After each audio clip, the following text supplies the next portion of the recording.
Hola familia de Tectón, me llamo Marcos Vera y hoy os traigo una noticia buena y esperanzadora.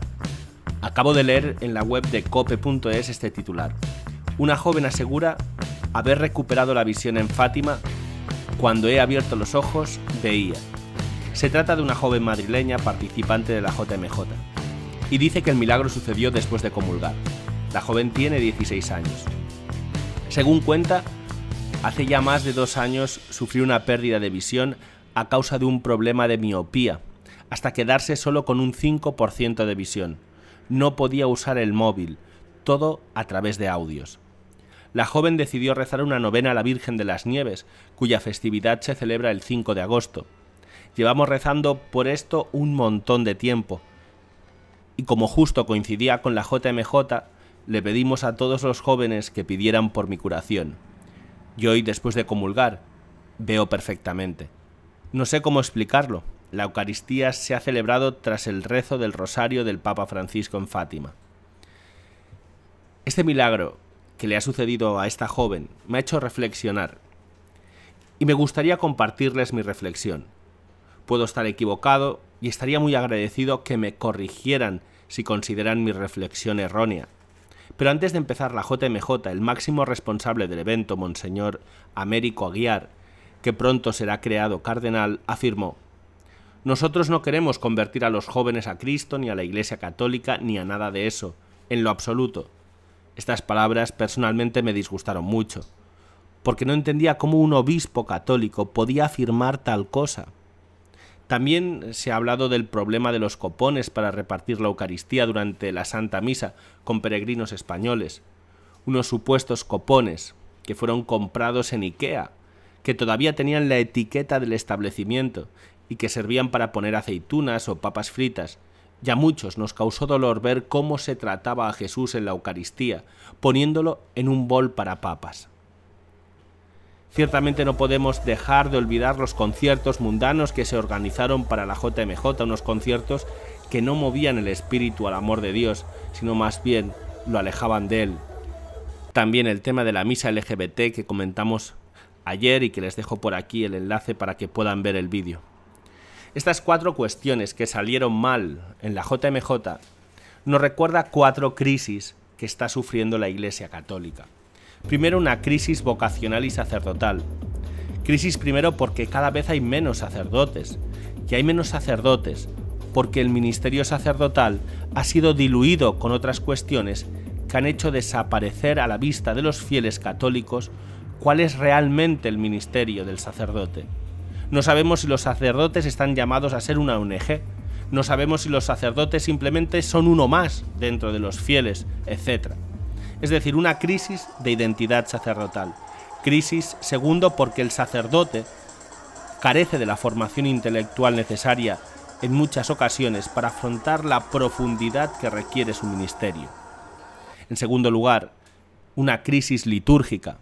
La segunda cuestión que he citado, la de los copones de Ikea, nos recuerda la crisis litúrgica que está padeciendo la Iglesia Católica. Una crisis litúrgica en la que los mismos fieles en su mayoría desconocen la sacralidad de la Santa Misa, ignoran el misterio de la transubstanciación y por tanto la presencia real y verdadera de Cristo en la Eucaristía.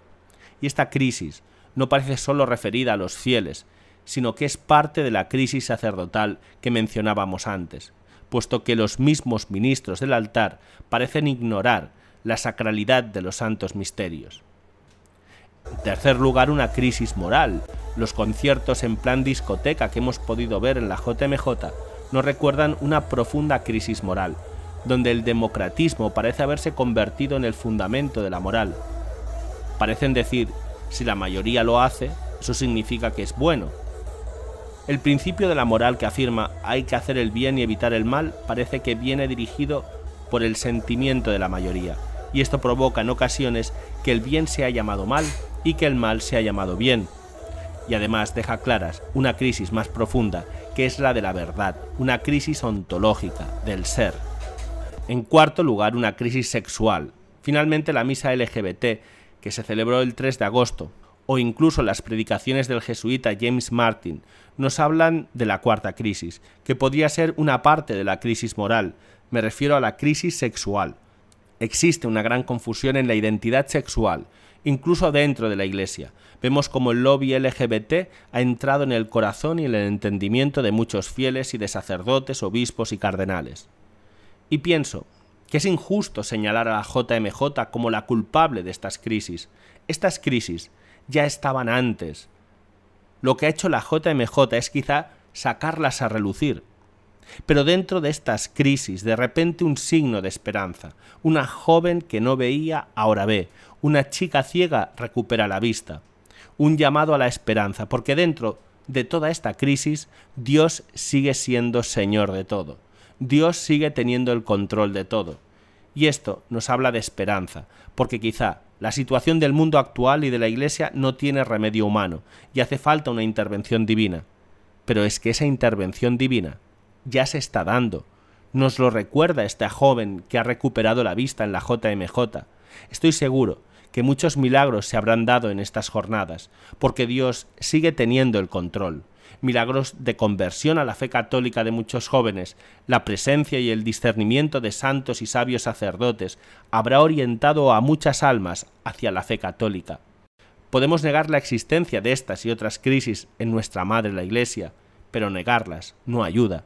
Podemos mirar para otro lado y decir que todo está bien, pero lo cierto es que estamos en mitad de una gran tempestad, que el barco en ocasiones parece que se está hundiendo, aunque siempre surge y se levanta, porque nada podrá hundir el barco, es palabra del Señor, pero dentro de esta tempestad vienen rayos de luz, rayos de esperanza que nos recuerdan que Dios tiene el control. Algunos me señalarán como anti-JMJ y creo que sería injusto. Estoy a favor de las JMJ, pero creo que se deberían solucionar estos problemas. Algunos me llamarán pro-JMJ y estarán en lo cierto. Estoy a favor de estos encuentros de jóvenes, pero insisto, deberían ser purificados de estos errores. Pero sea como sea, en esta JMJ, una joven que no veía, ahora ve. Un signo de esperanza, un signo de amor. Dios sigue teniendo el control. Muchas gracias y que Dios les bendiga.